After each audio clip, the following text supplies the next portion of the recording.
So I have a selection of the pokies, Okay. and I thought we'd go poke first, and I can bring the selection from the pizzas. Okay. Sal or Pizziola, he's going to make his 3 favorites. Beautiful. I apologize, I need my glasses. What's going on here? These are a selection of the pokies from Northern Poke. We have here a salmon poke. This is a tuna poke, and we have another salmon poke here, which is a little bit different with edamame and white radish. And yeah, so it's just this one has a spicy mayonnaise with it, and it comes with seaweed salad and fried taro chips on top.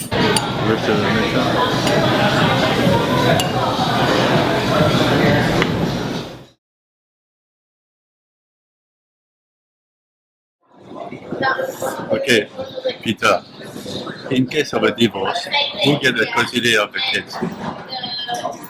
So like all things, Didier, it's complicated. The law says we're supposed to consider the best interests of the children.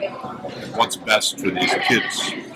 And the judge is supposed to, firstly, consider the circumstances of the children, consider the circumstance of each of the mother and the father. Some people believe that there's a predisposition to giving the children to the mother. That's false. Fathers have equal rights to custody under the Children's Law Reform Act. And we also have a system where the children's views are considered. The children are given their own representative. Sometimes it's a lawyer. Sometimes it's a social worker through the Office of the Children's Lawyer, where the children are allowed to express their views and preferences, but to a person who's trained sometimes to filter and interpret what a child wants. The Jesuits were famous for saying, if you give me your son until he's 7, he will be mine for life. Because it's easy to influence the mind of a child, as we know. You spend a lot of time teaching children, and you understand how sometimes an attractive toy or something interesting, a game, can change a child's mind. So the workers for the children's lawyer, the lawyers for the children's lawyer, are trained, and they're supposed to be able to make sure that a child's real views and preferences are being expressed to the court, not just who's offered the child the most interesting toy or a trip to Disney World. But not every children's lawyer is the same. Not every children's worker is the same. Some are better than others. So in a perfect world, we analyze what is best for the children. We generally have a predisposition to keeping the children together. We won't separate brother and brother or sister or brother and sister. And there's a lot more of a predisposition now to sharing the children between the parents. Whether it's a week with the mother and a week with the father, whether it's 3 days and 4 days or 4 days and 3 days, there's a lot more shared residence of the children than there used to be. Those days of one parent having primary custody, the other parent only seeing the children every second weekend for a day and a half or 2 days to go to McDonald's or something like that, and then take them to the movies and bring them back. Those days are slowly going away. So there is no rule that it's either the mother or the father. It's supposed to depend on who would really be the best to provide for the children emotionally, spiritually, physically, lifestyle, in all aspects of their lives, ideally.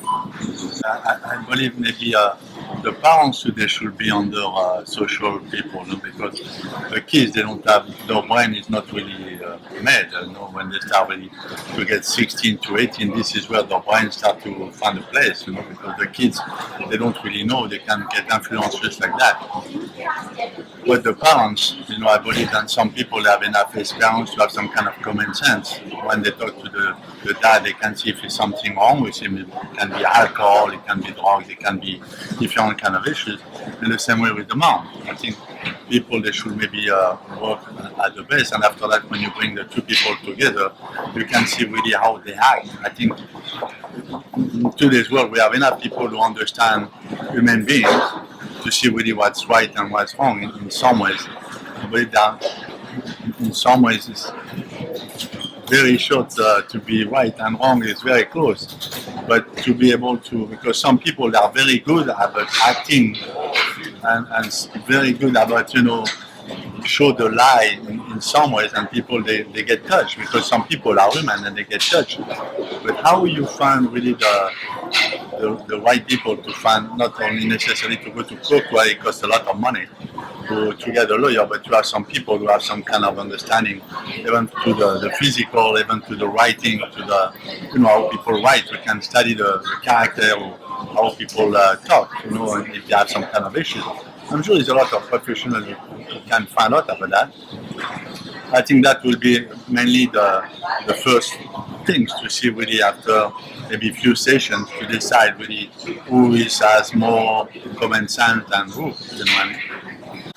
And we're using, in the system now, we're using more and more of these specialists. We're using parenting coordinators, trying to get the parents to talk to each other and really work out their own solution that's best for their children, using psychologists and child psychologists and other experts.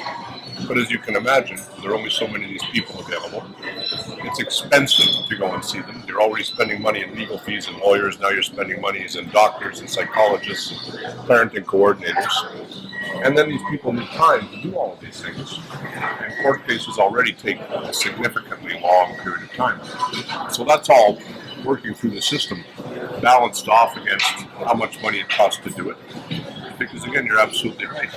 When some people go to war and fight over their children, the money they spend in legal fees could have put all these children through Harvard Medical School 5 times over.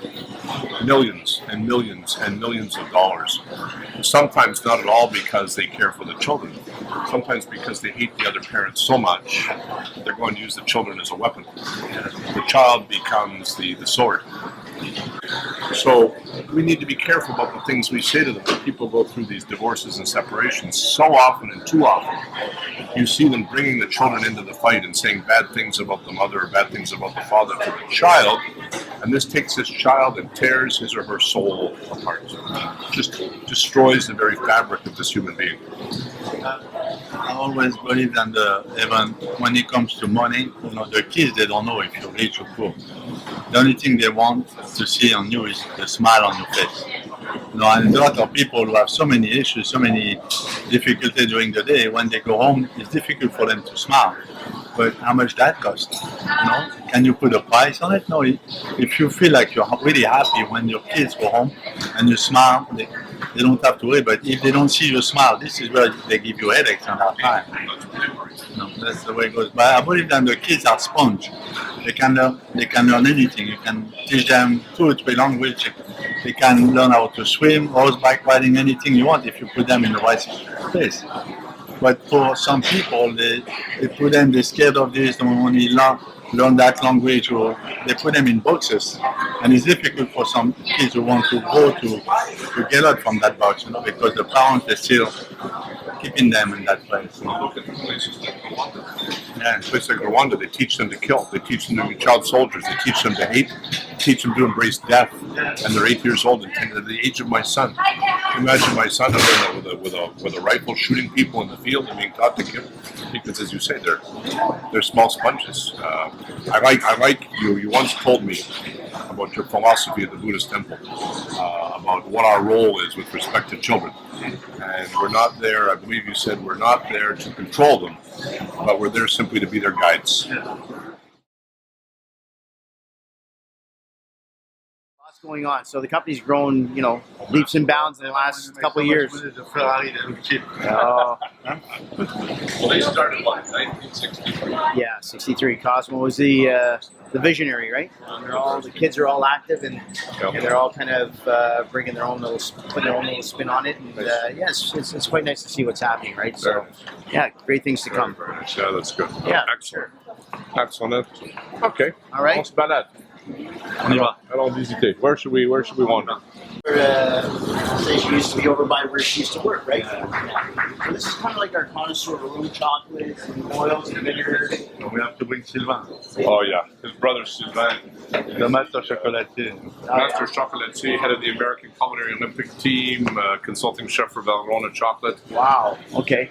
He does sculptures in chocolate like you've never seen before. Is that right? Oh my God! The wolf, I love that wolf. That Yeah. he did. All in beautiful stuff. Yeah. Okay, I'll lure him up from Miami. You haven't had Sleepy before? Sleepy chocolate? No. It's an Italian cafe from Italy. It is exquisite. Is it good? Exquisite. Try their 70%. It's a milk chocolate, but high cocoa mass. So you get the beautiful flavor without the bitterness. But 70% is sold out though, but amazing. Sure?